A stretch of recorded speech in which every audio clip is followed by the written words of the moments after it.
Bring up the stream. Thank you very much. Good morning, everyone. Boy, Chris, you're the most laconic of the group this morning. Well, welcome everybody to day 2 of Storage Field Day. It's great to be here in beautiful Santa Clara, California. We are thrilled to have another great, though short, presentation here. This is Infrascale. A few months back, I got a call from Russ here saying, hey, we'd like to do Storage Field Day, and here they are. So that's how it happens. If you're joining us on the live stream, welcome. We would love to have you participate in Tech Field Day. The easiest way for you to do that is just to head over to Twitter and tweet at us using hashtag SFD19 for Storage Field Day. This is the 19th edition, and we would love to answer or relay questions into the room. If you'd like to learn how you can join the group here at the table, please go to the Tech Field Day website, click Delegates, and there's a drop-down menu including Become a Field Day Delegate where you can submit your name. And if you'd like to be a presenter at a future Field Day event, just click Sponsors, and you can learn more right there on the Tech Field Day website, or you can contact me at sfoskett on Twitter or sfoskett@gestaltit.com, and I would love to hear from you. So this morning, as I said, we have Infrascale presenting. We would love to have all of you ask questions, be active on Twitter, do the things you do. Let's see, what else was I going to say? Well, we're getting the videos up from yesterday already. Ben has already edited and posted, I believe, all of at least one of the presentations. And I have seen him hard at work on the other as well. So I imagine that we're going to get at least most of the videos from yesterday up fairly soon now. And if you miss any portion of Storage Field Day this week, just come back to techfieldday.com next week. You'll find the videos there. You can also visit us at YouTube/TechFieldDay, where all of our videos are posted. So I'm going to step out of the way and turn it over to Infrascale now, and we'll see you in about an hour. Ready? All right.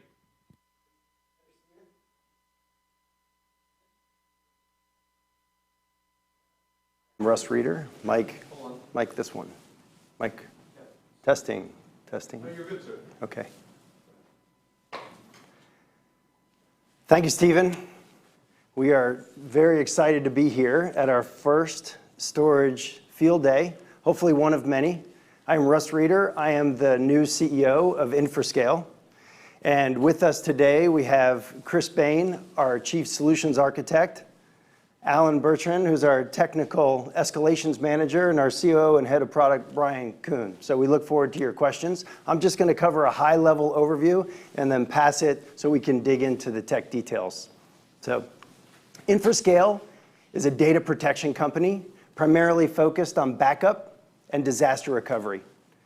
We are focused on our customers' data like it's our own data, making sure that they can access it and protect it at all times. Infrascale started as a cloud-based endpoint backup solution, and in 2011, we started to focus on disaster recovery as well.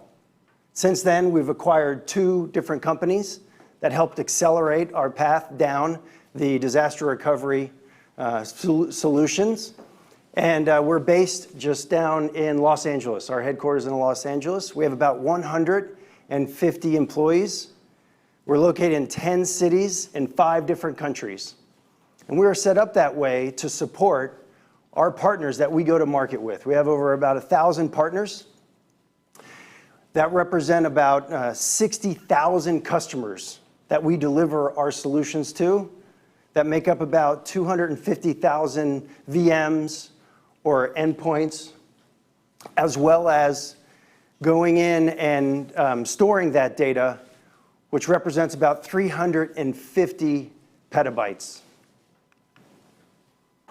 At Infrascale, we are passionate about our customers' happiness and success. And in order to do that, you first have to understand what your customers' needs are, as well as what their pain is, specifically around downtime and data loss, making sure that their applications can always run whenever they need it, wherever they need it. And we do that focused for small, medium, and large businesses. We go to those businesses through our managed service providers and our value-added reseller partners. So being focused on the customer, that also makes our MSP and VARs our customers. But inevitably, when you have a large channel, you have many direct customers as well. So we're happy to have those direct customers, and we take care of those just like we take care of our MSPs and our VARs.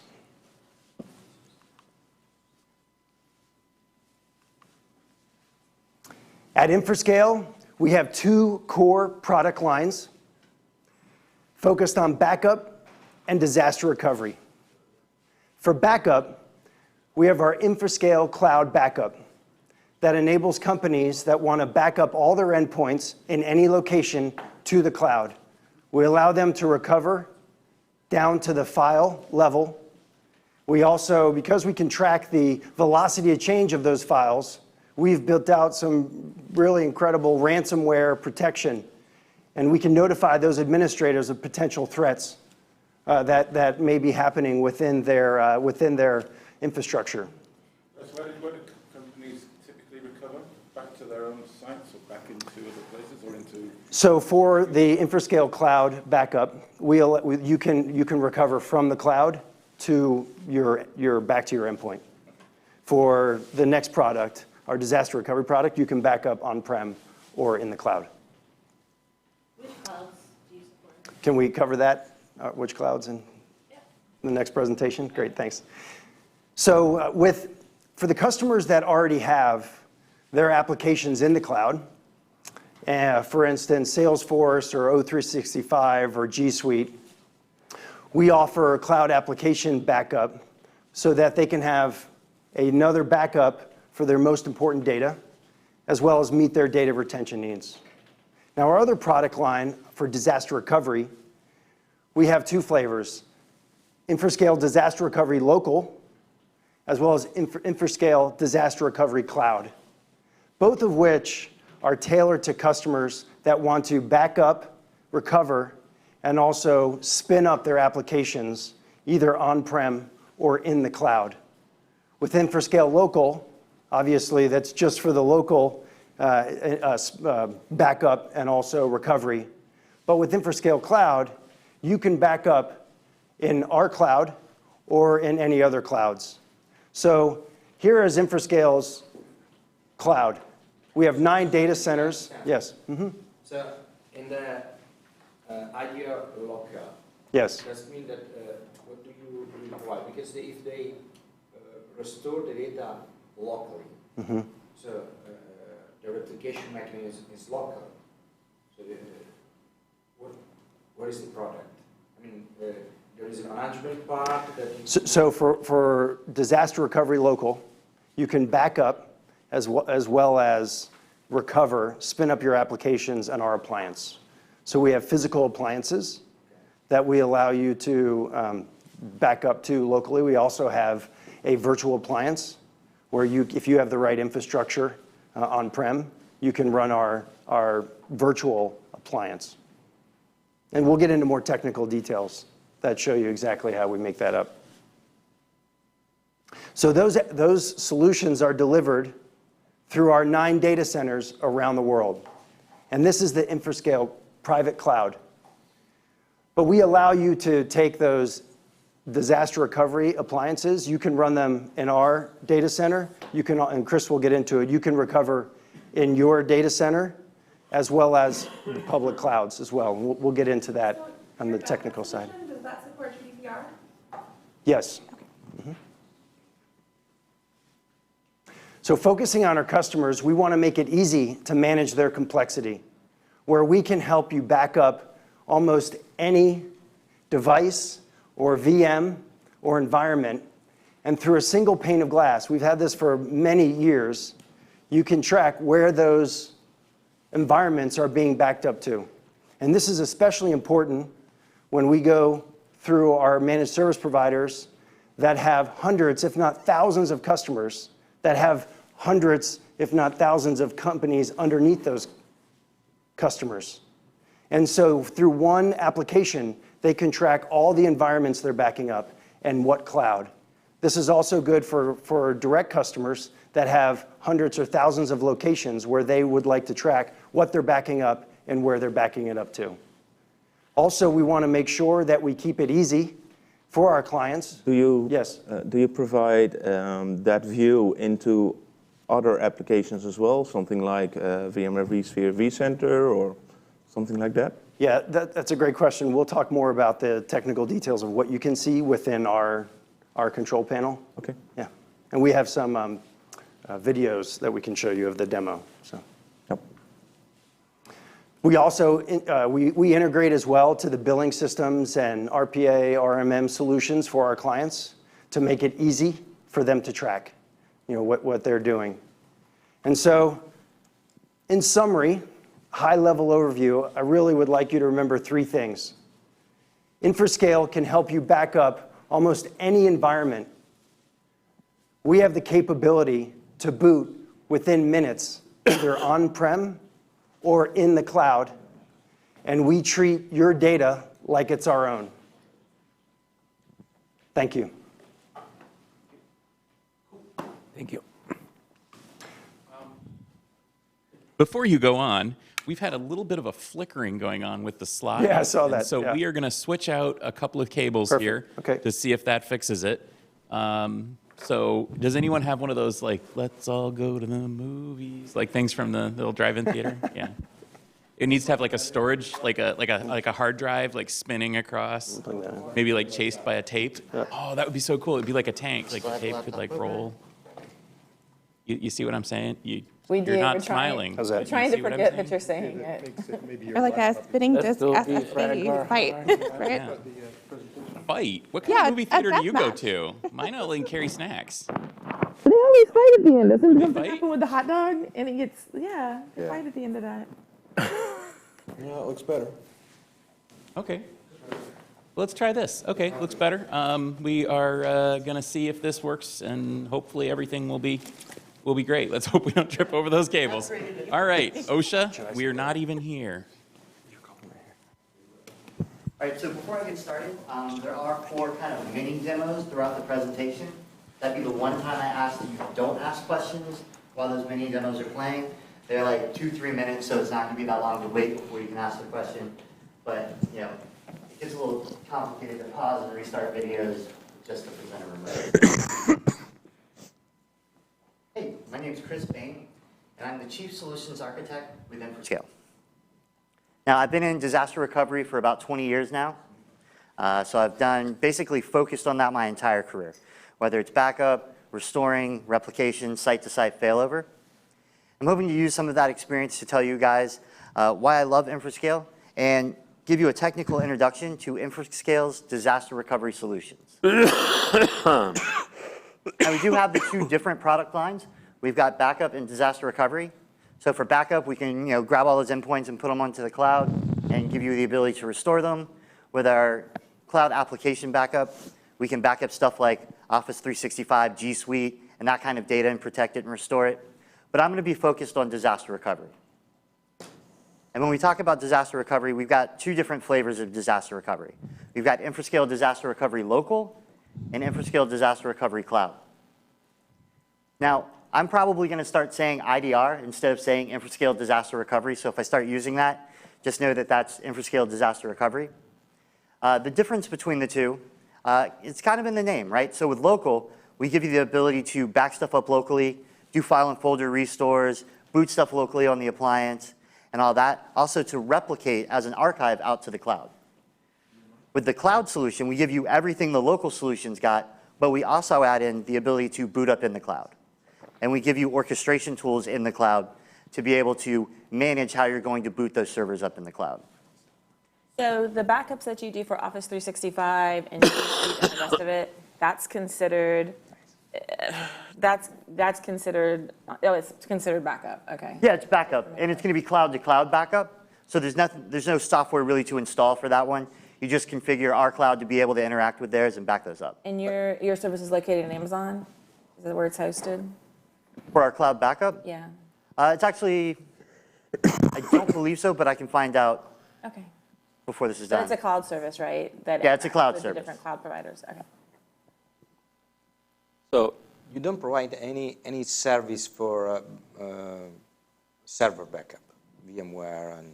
Yeah, so that's exactly what this service does for us. So it allows us to go out there and back up any of the modern file systems out there, whether they're physical or virtual, VMware, Hyper-V. So we have integrations already built with those. We have bootstrap verification. So basically we give you visual proof that not only were your backups, we told you they're successful, we'll boot them on the appliance and show you they were successful. We give you unlimited version history as far as keeping it on the local appliance. And then when we bring in the cloud appliance, we let you replicate as many restore points to the cloud as you want to. So you can have that granularity to recover. And one of the things that we do that's really unique for us, and we'll get more in detail in it, is the way that we store the data. You can boot from any point in time without any performance impact. So most products, they just got that latest version ready. We actually let you boot from any restore point that you've got with the same performance as the most recent one. Does that mean you put agents on the servers? For physical servers, yes. For virtual environments, we don't need to. So we actually integrate with VMware. With Hyper-V, we do put an agent on the Hyper-V server itself, but via that, we can protect all the guests. And which clouds do you support as targets? We can get into that toward the end. Okay. We've got some slides around that. And do you offer something where I can boot up a VM in a bubble to get data out of it? Yes, absolutely. So we have an isolated private network. You can also boot it off the network on top of our appliance to be able to get in there. We give you console access to that. But we're going to see a lot of that and talk about a lot of that. Okay. So here's our agenda. Basically, we're going to start out with getting started, right? How do we set this up? We ship out the appliance to a customer. You know, how do they get things up and running? How do they configure their first backup? And when we back up a machine, we call it a client. So if I say clients, that's just things that we're protecting. We're also going to talk here about what is the appliance, right? I keep saying appliance, but it's an appliance-based solution. So we're going to grab all the local data, push it down to that appliance, and then we're going to replicate that out to the cloud. That primary appliance, we're going to do a demo on that. So what can we do for local failover if we have a micro disaster? What does it look like to boot stuff up on that local appliance? Then we're going to go to the cloud side. We're going to look at what it looks like to boot stuff up in the cloud. Then we'll talk about how we access that data that's running in our cloud. Then we'll look at failing back. I think that's one of the parts that people overlook a lot, right? Getting the data backed up, restoring it, you know, getting it up to the cloud, then running in the cloud. They automate a lot of that. A lot of them skip the step of how do we get it back on-prem? And we've got a 1, 2, 3 click method to be able to get it back on-prem. So it's very easy to do that. And then we'll talk about all the extras. So do you integrate with like site recovery manager and stuff like that? We don't. Yeah, we would actually, you would use our appliance in lieu of Site Recovery Manager. And then we'll talk about all the extras, all the stuff that we do that's different in the industry and gives us that leading edge. So let's go ahead and get started. As you can see here, this is kind of a typical customer environment. We've got some applications, some workstations. We've got physical servers, virtual servers.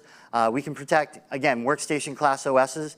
You know, I back up my laptop, I back up my desktop that I use with this appliance.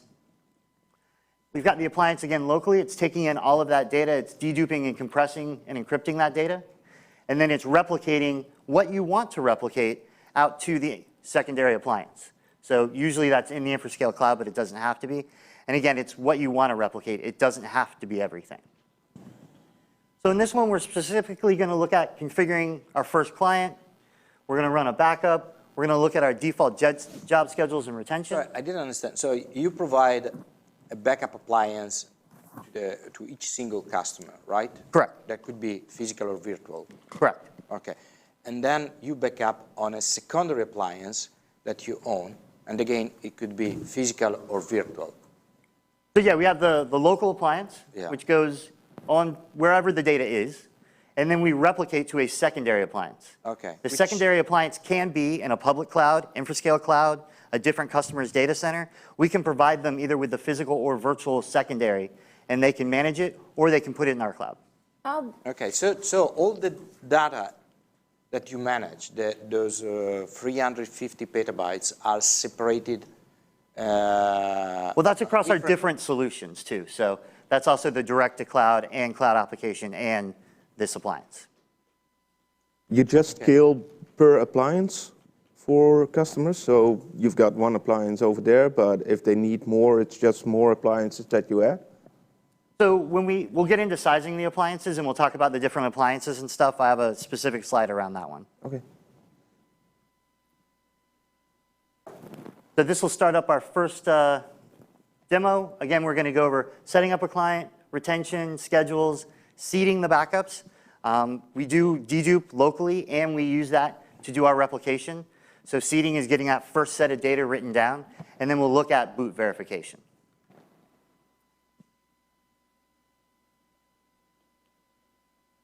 All right, so you're going to see this a lot. The first step is logging into our centralized dashboard. So this lets us see all of our different solutions, so whether it's cloud backup or application backup or disaster recovery. But for DR, we'll go to Manage DR Sites and Appliances. By the way, get this on the YouTube as well, because it looks a lot better than what's up on YouTube right now. So we have our Tech Field Day appliance that we'll log into. We can see that this is a new appliance. I just set it up. So when it logs in, we can see it's only backed itself up. So by default, it's going to automatically protect itself. But we're going to go ahead and configure our first backup client here. So we'll go up to Clients, and we'll go over to the VMware tab. Now, like I said earlier when we were talking, we don't need an agent for VMware. So we're simply going to put in the IP address for either our ESX server or our vCenter server. And then we'll put in our credentials, and that'll connect. Now, if you have vCenter and you use vMotion, definitely recommend doing that. That way we'll be able to follow the server as it fails around. If we don't do that, we'd have to back it up individually each time. Here we can automatically register all the VMs. I'm not going to do that. I want to go out and pick the individual ones I want to protect.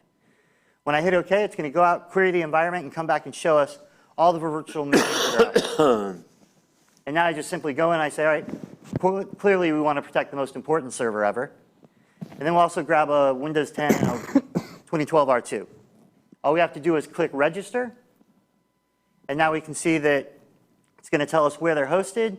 And then it's going to change it over here so we have schedules for all those machines. So now they're automatically going to be backed up with the default schedules and use the default retention that we have configured. Now it's just as easy to stop backing something up. You can just right-click and unregister it. Here we'll go in and we'll look at job schedules. Everything dropped into this VMware CBT schedule by default. We can see the 3 clients are in there. If we double-click on that, we can see it's going to do fulls on Saturday and incrementals throughout the week. We can come over here and we can click on New, and we can add in more points in time that we want to create recovery. We could say we want to do it hourly, or we want to do a quarterly backup that's special, or anything like that. So it's really easy to configure the schedule. I like to keep them nice and simple, but I've got clients that have 32 different schedules they've configured for the different ways they want to back machines up. You don't do an incremental forever? We can do incremental forever. Okay. Here we have our retention. So we have 3 different types of retention. We have regular file and folder backup, we've got DR image backups, and then virtual is what we're doing right now. And if we look at the backup, and we're going to keep all of them for 7 days, we're going to keep just the last backup of the day for a certain amount of time, last backup of the week for a certain amount of time. That way you can have that granularity without storing thousands and thousands of backups. Now here we can see we've got our clients. I want to turn on replication, but before I do that, I need to back something up. So I'm going to come in here, I'm going to do a manual backup of my 2012 server. We jump over to the VMware tab. We can see that it's going to run that backup for us. Now I did speed this backup a little bit up since we have a limited amount of time. So we're going to see it saves the disk pretty quickly.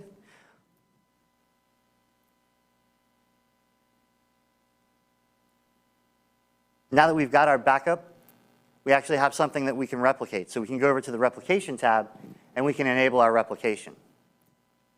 Now, one thing that I like about our replication is it's essentially one click to get it up and running. A lot of the solutions I've worked for before, it's pretty complicated. Here we just go Mode Options. We tell it we want to go to Cloud, which is the Infrascale cloud, and we simply click Continue. Do you guys support or have any plans to support storage replication? No. Well, not at this time. Here we're going to turn on, we get the green checkbox. That tells us our replication's up and running. We can see when it was set up. If we go over to status, we can see again here, we've got our green checkbox. It's up and running here. And now we're going to see things start to drop into the replication queue. Now, as I discussed a little bit earlier, we do a deduped file system, and we do that globally between our local and our cloud appliance. So it's only going to send those unique blocks. Right now, this is our first backup, so it's got to send everything, right? It's got to seed that cloud appliance. But we do have options for seeding that data. You can ship us a hard drive that's already got seeded data on it, and we can load it. That way, you don't have to send all that data across the internet. And typically, our larger customers or our customers with limited bandwidth options are seed the data up to the cloud via some method like shipping a hard drive. Now that we've got it backed up to the cloud, the last thing I want to touch on here is our boot verification. So we just did that backup, and while we were doing all that, it booted it up locally on the appliance with no networking and took a screenshot to show us not only did we back it up, we told you it was successful, here we're showing you it was successful. And it'll do the boot verifications during whatever time frame that you want to schedule, and it can send you out an email alert that shows you all the servers daily or weekly so that you can see that visually things are protected and things are bootable. Do you have a mechanism to back up a group of machines that are consistent at a certain point in time? Consistency group. Yeah, like consistency group, yeah, CGs. So I have, a complex application that is split in 15 servers, databases, web servers, application servers, and all. And I have to be sure that the application is consistent. Everything has to be backed up at the same instant, so that when I restore everything, it's everything at the same instant. And second question, when I do the disaster recovery thing, I want to be sure that all the machines, like a runbook, no? Everything starts at a specific point. So, and I want to check that everything is okay before starting the next machine, or even run commands before getting the next machine done. So currently, we could schedule them all to back up at the same time, but if you're talking about doing like an application integration that does something, we do have the ability to do pre and post scripts that could set that in motion, but we don't currently have a methodology for that. But we can definitely talk more about that. We've got some time set at the end for questions, so we can drill a little bit more into exactly what functionality you're looking for there. But you don't have a consistency group? We don't have currently a consistency group for backups. Okay. You would have to schedule them into a schedule that goes together. And the playbook thing? So the fact that yeah, we do have orchestration, and we'll demonstrate that. A couple things here, VMware, we don't need an agent, so that's good. The seeding of data, the unique deduped file system, that's something that works not only locally, but between local and the cloud. And then boot verification. I really like this feature. So we had a question earlier about the appliances. These are the default appliances that we've got. How do we come up with what appliance a customer needs? Well, we go through a sizing exercise. We look at how much data do they have? How frequently are they backing it up? How long do they want to retain that data? And how much CPU, RAM do they need to be able to run their critical workloads? And based off that information, we spec out the right appliance for that customer. And our goal when we do that is to make the appliance big enough that it can be on-prem with them for at least the next 3 years. Now, if they happen to outgrow it in that time period, we will swap them out with a larger appliance. And then also, if there's any hardware issues, we'll absolutely fix those. It's fully warranted under us. So you don't support multiple appliances in a configuration? Yeah. We can do multiple appliances. Okay. And we also have software-based appliance. So it doesn't have to be certainly customers that have more than 126 terabytes. Absolutely. Well, that's deduped, though, right? It is. Sure, but you'd be shocked at how good our dedupe is. It's fairly frequently that we'll see the amount of data we're protecting is much larger than the amount of data we're storing on the appliance. And you do simulated fulls effectively? So you're doing incremental backups? We can do, so you can set up fulls, you can set up incrementals, we can do incrementals forever. It's really up to how you want to configure it. But we can take well, actually, we have a whole section on synthetics. So let's talk about that when we. I didn't see any integration with side the VMware environment for like snapshots or that kind of thing. It's all agent-based, right? Per VM? No, so for VMware, we integrate with VMware. We just put in the credentials and connect to it, and it'll bring up all the virtual machines. You choose what you want to protect, and we have VMware use its tools to create the snapshots and just send us the change block. You are doing, okay, CPTs, yeah. Yep. And so they're application aware too? We do have an agent that you can install for application aware for like physical machines, but for VMware, we're going to use their tools to quiesce the VM and back it up. So like for Oracle and SQL Server and? SQL Exchange.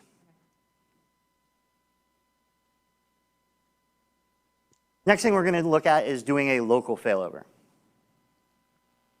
Now here we can see we've got our example environment again. In this particular example, we're going to have a local virtual server fail, and then we're going to bring that virtual server up on top of the appliance.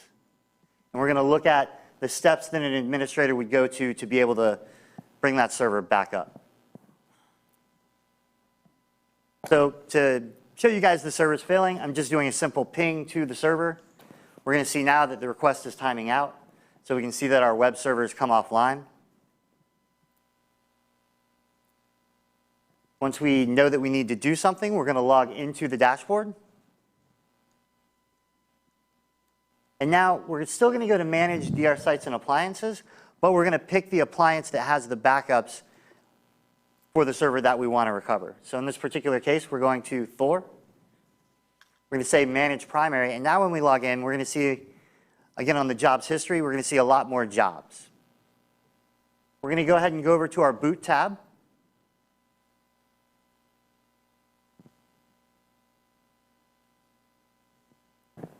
And here we can see we've got servers grouped into boot groups. Now, boot groups is just a way to put together, here's some Linux servers, here's some database servers that we want to be able to power on all at the same time. Here we can see that we've got our web server. We've got 14 recovery points. We tell it we want to boot up, and we can see here by the icon, if it's got this, that means it's a synthetic full. If it's just got the kind of checkerboard out there, then that's an actual full backup. And again, we can boot from any of those points in time, and they're all independent. So a lot of people, when they're doing those synthetics, if any piece of the chain breaks, it breaks the whole thing. We don't have that issue. Oh, sorry. I know you wanted to keep going. I'll wait till you're done with Is it quick? Okay. Not now. All right, so on the next screen, we can look at and we can see, what resources are we going to throw at this? How much RAM do we want to give it? How much CPU? What network do we want to boot it on? So this is where we could boot it off network and do some testing or recover some files. Now we come over and we look at the activity. And here we can see on our active screen that it's currently building this VM. If we click to refresh, we can see now that we've got a screen preview, basically a console view at the right of what's happening. And we do create that console connection via VNC. So we copy that password, we connect over to it, we paste it in, and now we're on the console of that web server. We can see it's already fully up and booted. But if we wanted to do anything here, we wanted to do any testing or anything, this is where we'd be able to do it. Now we can see it's responding to the ping requests here. So that's how easy it is to recover from an outage. One of the other things that a lot of our customers use the on-prem appliance for is to boot stuff up on top of it and test patching, configuration changes, and all that. If you think about it, this is the best sandbox lab environment. It's got the most recent copy always of your servers. So it's nice to be able to boot that up and be able to do your testing. How granular can you make RPO? So how many times do you take snapshots? It's really going to be dependent on what the environment can handle. But how small could I make it? How could I have like minutes? When you configure it, you can go down as small as you want to. The smallest one we have is hour, but you can actually say you want one at the top of the hour, 15 minutes, 30 minutes, 45 minutes. So you're translating the VMDKs into something different to run on a different hypervisor? Yes.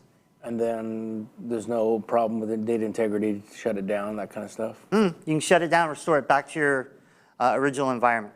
Okay, because there's a lot. If you look at the ratio of how many VMs you want to start up in your sandbox, compared to the super dense environments, and your CPUs on your grid didn't show them to be super powerful. We do have options to put more CPUs in. Okay. You mentioned database-aware backups like SQL Server and Oracle. is it possible through the portal or through the software to do a database restore without having to recover the entire VM? Absolutely. So even though we're doing disaster recovery style backup, image-based backup, we do have the application aware agent. So if you're doing VMware, you would have to back it up as an application style backup. So you'd put the agent in there, then we would back it up through SQL or Exchange. And then when you go to do the recovery, you actually got 3 options. One is restore the component files, the VMDKs. 2 is granular, so we can go out and restore individual files and folders.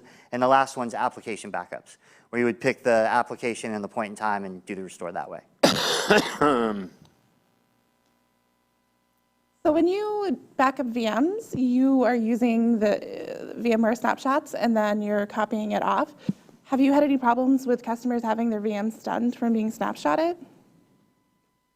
Like, What was the like question? pausing. Sometimes when you take snapshots, it kind of slows things down a little. Have you had any problems with that? There's been rare instances, but usually through configuration changes, we can get around that. Because we can throttle how many VMs we're doing at once. We can schedule everything. So that's usually something that can be easily worked around. Now, one question would be, why would we recover local? We've all been in the industry for a while, so we all have probably got our own examples in our head of why we would recover locally.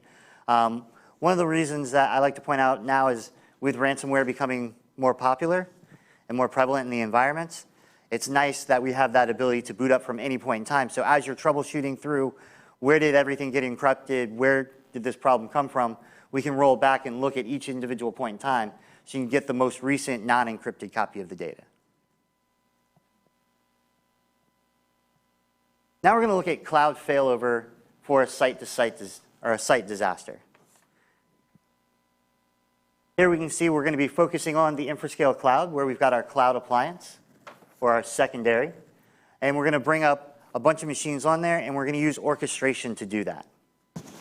Now, we've talked about orchestration, but I haven't really shown you anything about orchestration. So before we can do the demo of showing you what that site recovery looks like, I want to go ahead and take a second to show you what setting up orchestration looks like and how easy it is to configure. So the IDR cloud is one of the 9 data centers you have around the world, is that? What was it? The IDR cloud, where the appliance is located, is in one of the 9 data centers around the world? Yeah, we have some of those data centers are used for the Infrascale cloud for disaster recovery. But we do also have the option to do public and to do the user's own data And you centers. can position an appliance in a public cloud? We use our virtual appliance for that. Oh, so it's a virtual appliance. Yep. So for instances like that, or if you wanted to bring your own hardware, you would use a virtual appliance. Right.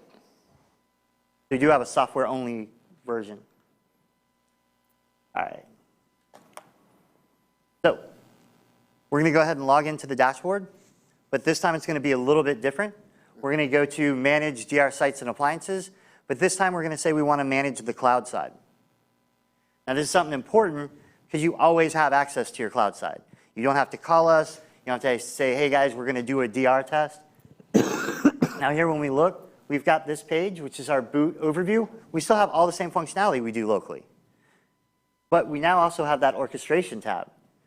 Now right now it's blank. We'll go ahead and set up orchestration. What is orchestration? It's the ability to control the order and timing of when you're going to boot up machines. So first we're going to boot up a Windows server. Then we'll wait 2 minutes. Then we'll put in a group. And with that group, we'll boot up our database server. So we'll boot up an Oracle server, and we'll boot up a SQL server. What about IP addresses and stuff like that? I mean, So we'll get into the DR LAN configuration here right when this is done building out. So now we've built out. We just hit save. And now we have a repeatable process to be able to do our DR testing. When we go to DR LAN, this is where you can control how you want the IPs to be handled.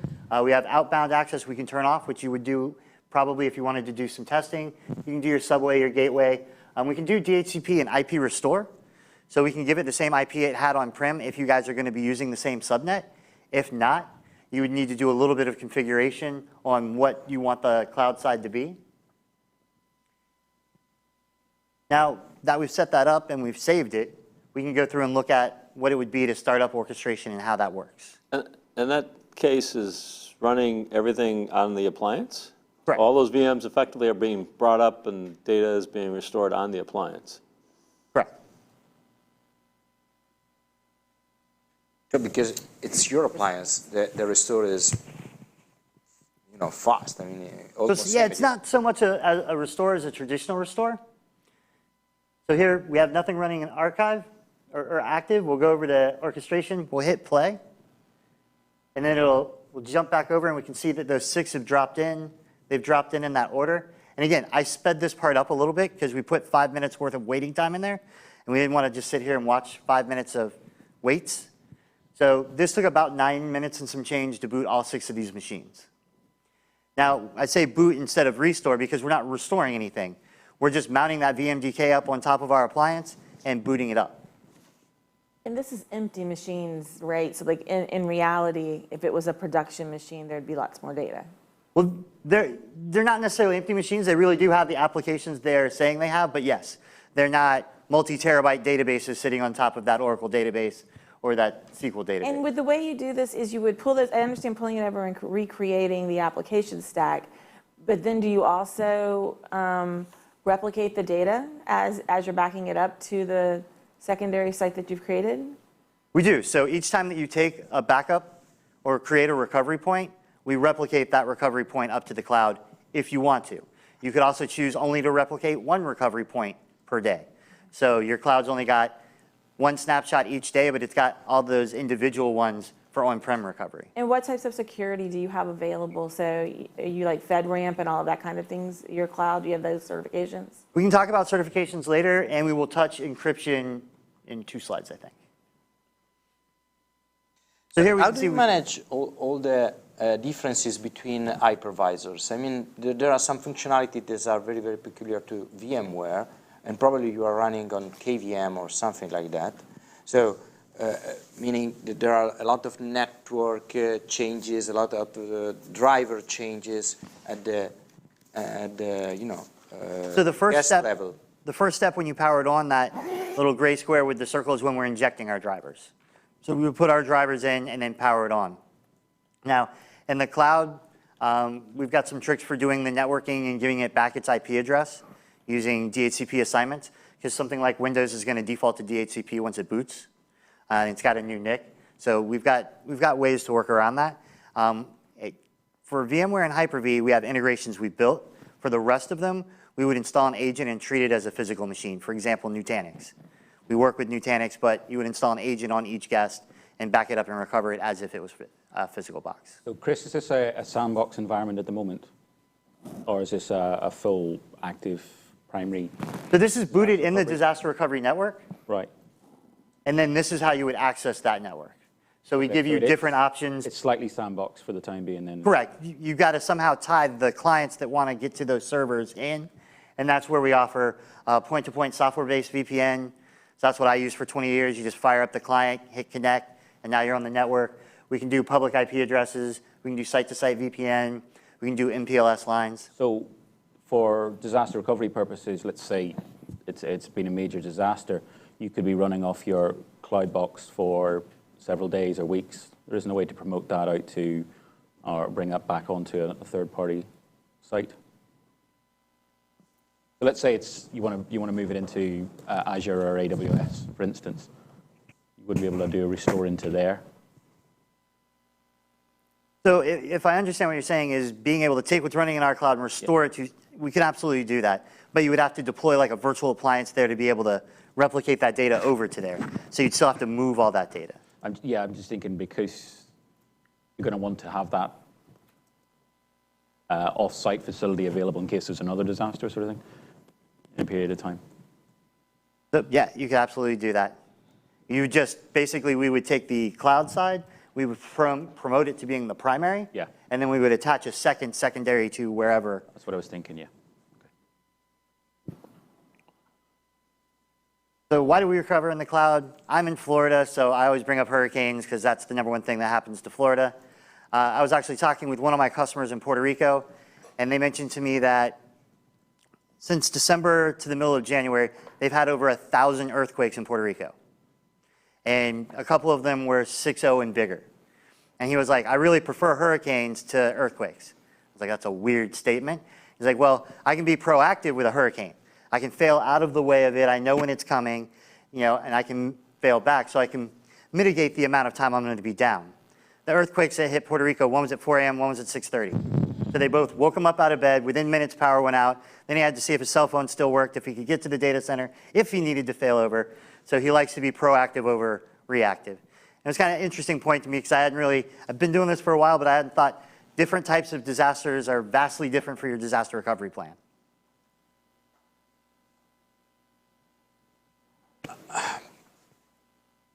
So you can run your virtual appliance on a separate cloud, on which you have KVM, on which you run virtual machines, right?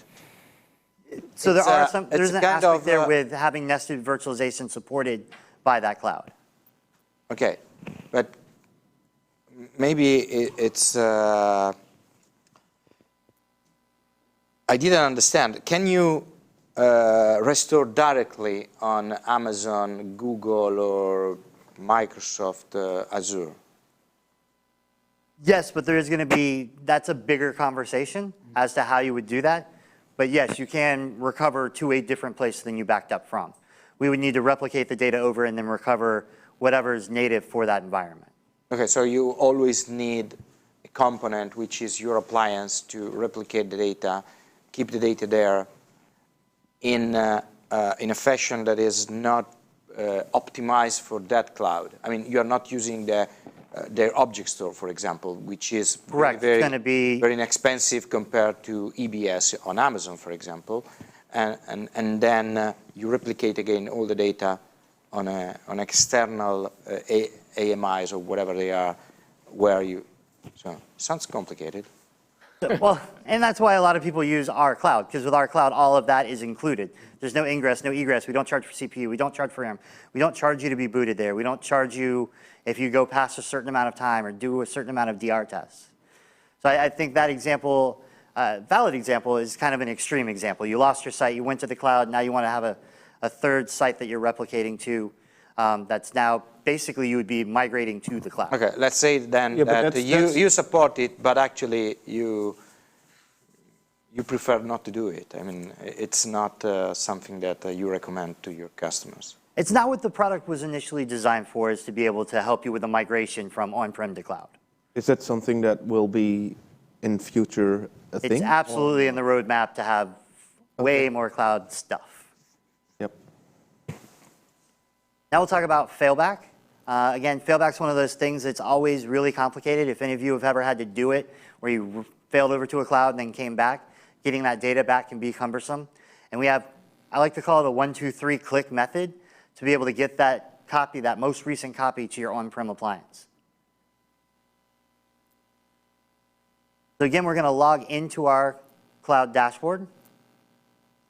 What's different this time is because we're migrating data from the cloud to on-prem, is first we're going to start out, we're going to say manage DR sites and appliances, and we're going to go to the cloud side.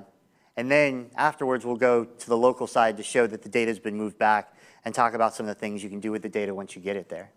So we come in here, we go to boot, we go to our active tab.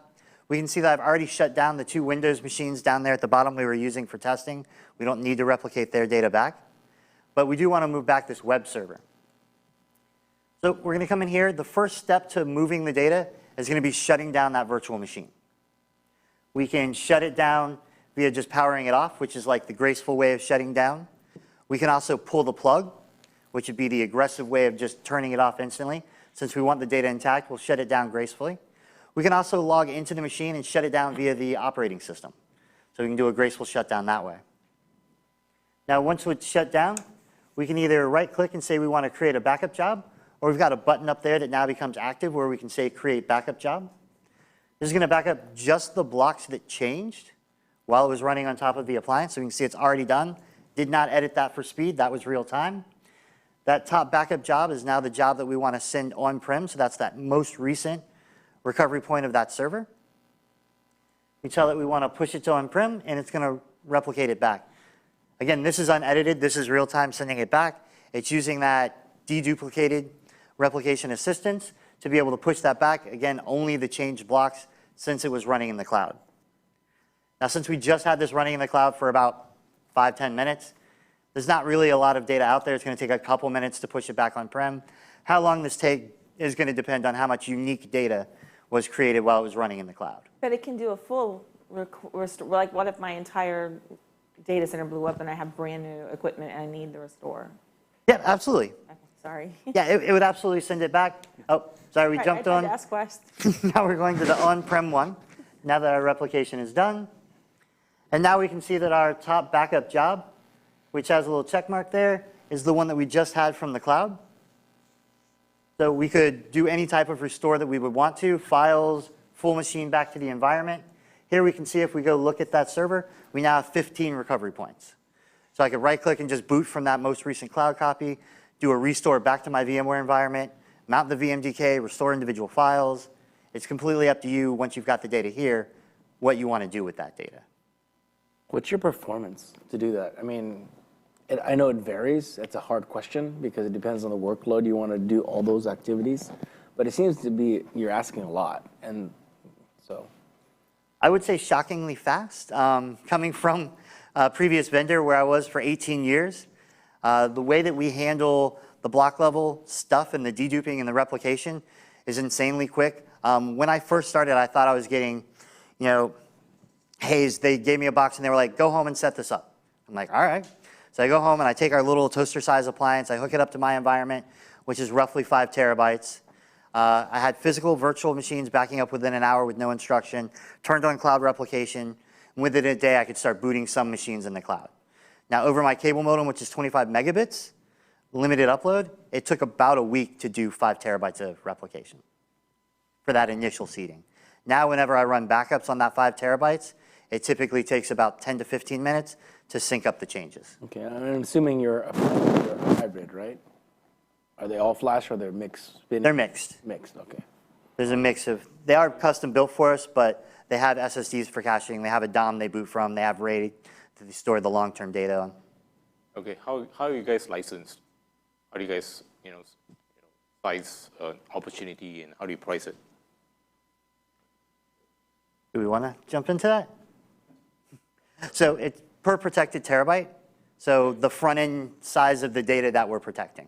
All right, but you don't count the number of VMs and... Doesn't matter if it's one server that's 100 gigs or one server that's a terabyte or 10 servers that's 100 gigs, it's the same amount of space we're protecting. Sure, all right.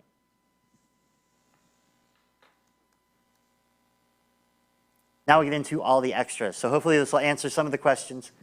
Okay. Hopefully this will answer some of the questions that we had. So DDFS, it's our deduplicated file system. Basically what it allows us to do is to only copy down and store the unique blocks. And then we build on top of that DDFS AR, which is our replication. So we only have to move those same unique blocks between on-prem and cloud either way, whether we're replicating to the cloud or from the cloud. Using those, we can do our synthetic full backups.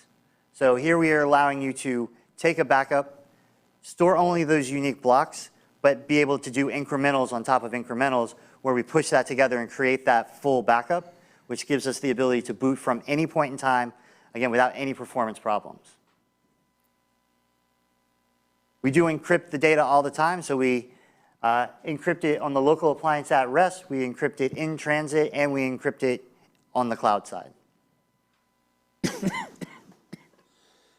This is something we looked at a lot, but we really only looked at managed DR sites and appliances. But if you look here, you can see we can manage all of our different solutions here. So whether it's our direct-to-cloud or our cloud application, we can manage all the customers that you have within this one pane of glass. So it's really great for a company to be able to come in, fire it up, and you can see all the alerts across all the products and everything that's going on in that environment. So if they're managing a large environment like a fleet, they'd be able to see everything in one pane of glass. Do you support service providers, so for multi-tenancy, so customers will be able to have their own panel as well? They can access their own infrastructure? Yep, absolutely. If you want to allow them to do that, this is a multi-tiered dashboard. Yep. So it can go all the way down to the individual backup user for cloud backup. and you can have it at the company level. They can get in, and the MSPs would have their own that manages all of them. And they all have the same look and feel. They just limit what they can see. Yeah, okay. And we can create roles on what they can do and stuff like that too. Now, a couple things I want to bring up. We've got disaster recovery failover testing. We let you guys do that as much as you want to. There isn't any charge. We have the orchestration tool to help you. You can use the on-prem appliance, again, as basically a sandbox to do testing or anything that you need to do like that. We can't even boot multiple machines on it, put them on an isolated network so they can talk to each other. So you could test a web server, a database server, and all that, and do configuration changes and know that it's going to work.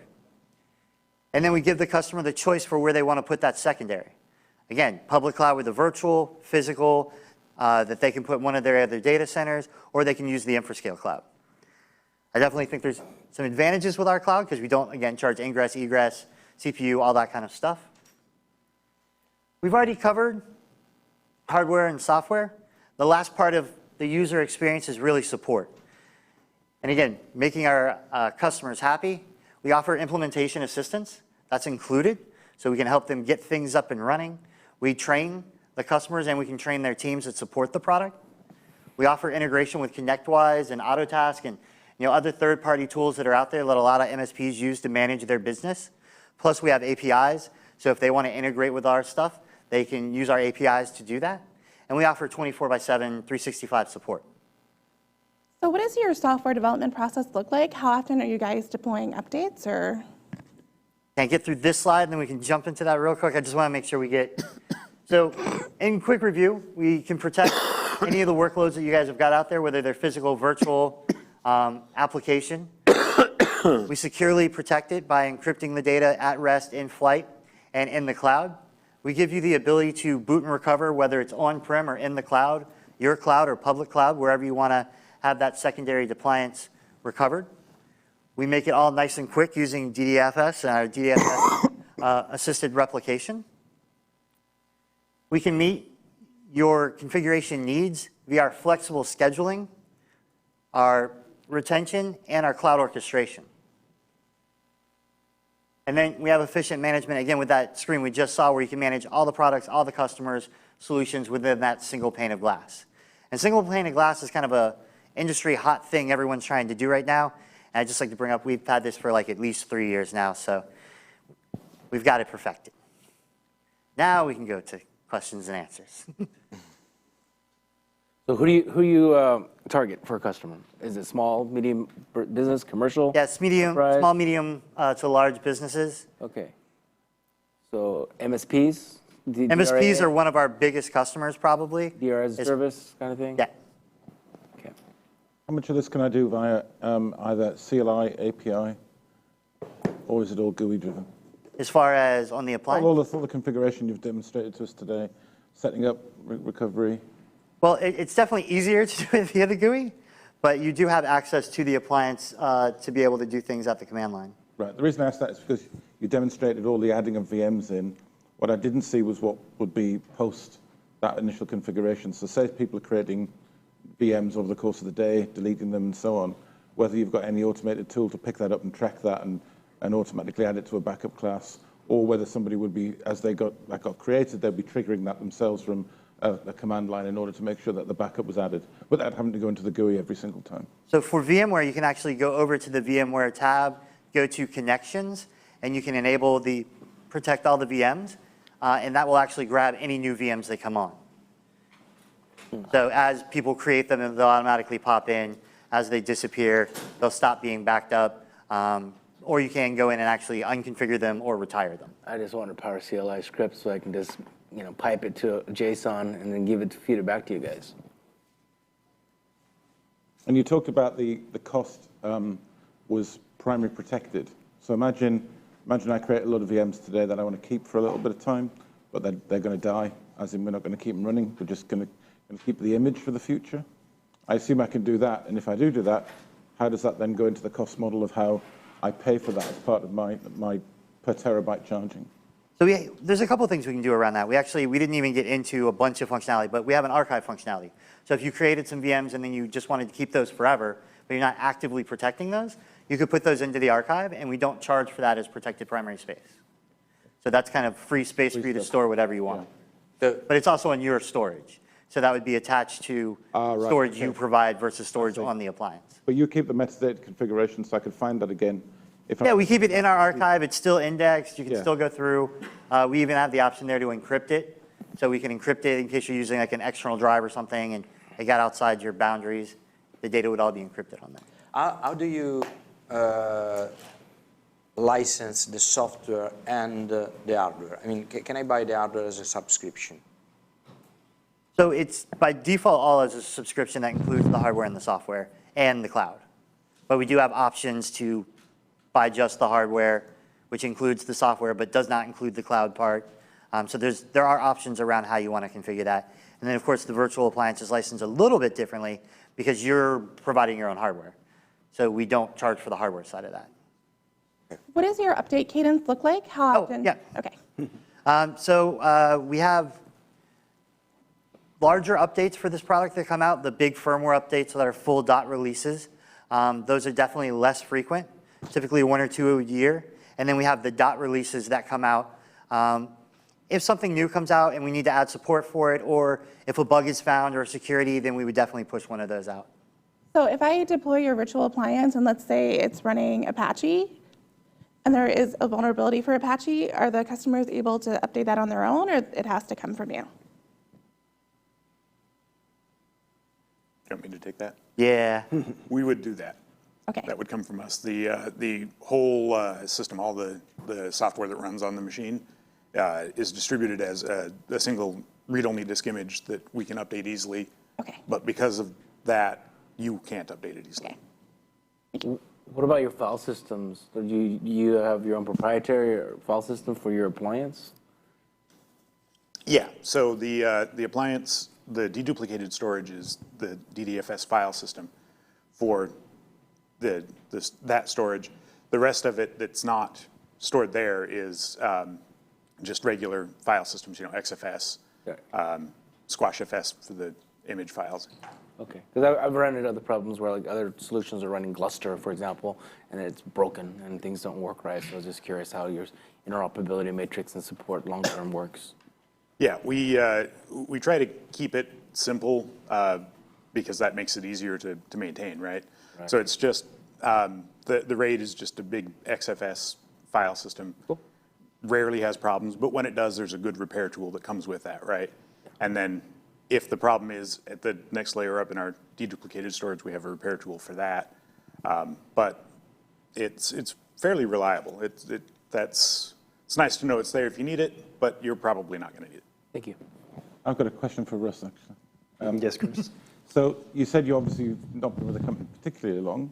Yeah, this is my 8th week. Yeah, exactly. There you go. So what was it that when you actually looked at the company, what was that killer thing or that feature or that aspect of the technology or the company that made you want to get involved in? Yeah, that's a great question. I think there's 3 things that I found. I was asked to come in by one of the private equity owners to do some due diligence on the company. And so without a doubt, the first thing is the space. The market, the customer need out there is not only large today, but growing, and will turn into a multi-cloud in the future as well. So even if you're all in one cloud, you're going to need a multi-cloud backup and recovery plan. And so our roadmap, we'll talk about a roadmap in 3 months. We can come back for the Cloud Tech Field Day. But then the second thing is we have a great 60,000 companies, 250,000 endpoints. We have great technology with a very strong customer base. It'd be different saying, oh, we're going to be a startup and we're going to really do this. Like, we have something to work with. We can take our customer base and turn them into evangelists for us. And then the third are the people, just phenomenal people. We have offices in Kyiv, Chennai, Bangalore, Salt Lake City, Los Angeles, Orlando, and that just the great culture that we can take advantage of. So for me, as a CEO, this is my 8th company in 20 years, and so I'm really excited to drop in and take it to the next level.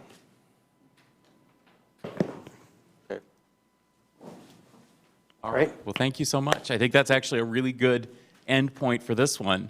And as Russ just mentioned, they will be back in April for Cloud Field Day, and we will hear an update.